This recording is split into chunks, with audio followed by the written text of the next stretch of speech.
Hello বন্ধুরা, আমি নেহা চলে এসেছি আজকে আবারও একটা রেসিপির সঙ্গে করে নিয়ে।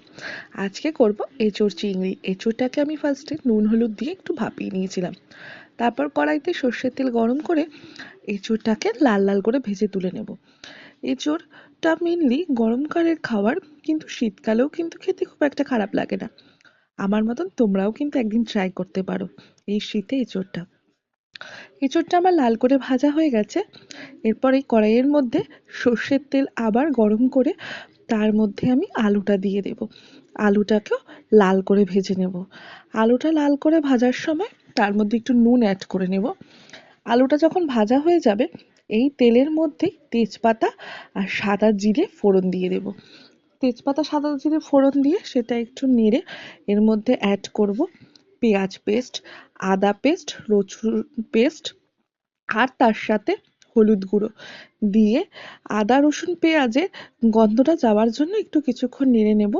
এরপর অ্যাড করব চিংড়ি মাছ, যেটা রান্নার এই স্বাদটাকে আরো অনেক দ্বিগুণ দ্বিগুণ করে বাড়িয়ে দেবে। চিংড়ি মাছটা দিয়ে একটু নেড়ে এর মধ্যে অ্যাড করব লঙ্কার গুঁড়ো।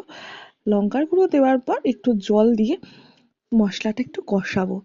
আমি যেই বাটিতে পেঁয়াজ পেস্ট করেছিলাম সেই বাটিটার মধ্যেই জল দিয়ে ওই জলটা দিয়ে দিলাম।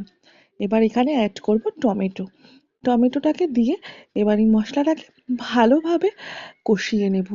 যখন মশলা থেকে তেল ছেড়ে দেবে তখন জল দিয়ে জলটা একটু ফুটে গেলে তার মধ্যে এঁচোড়টা দিয়ে দেব। আর এই কষানোর সময় স্বাদ অনুযায়ী একটু চিনি আমি অ্যাড করে নিয়েছিলাম, কারণ একটু চিনি না দিলে ভালো লাগে না। দেখো জল ফুটে গেছে, এবার এর মধ্যে এঁচোড়টা দিয়ে দেবো। এঁচোড়টা আমি কষানোর সময়ও দিতে পারতাম, কিন্তু এঁচোড়টা আমার অলমোস্ট 99% কুক হয়ে গেছিল, তো আগে থেকে দিলে এঁচোড়টা পুরো ঘন্ট হয়ে যেত। ব্যাস, কটা কাঁচা লঙ্কা দিয়ে দিয়েছি, আমার ঝোল রেডি। গরম মশলা আর ঘি দিয়ে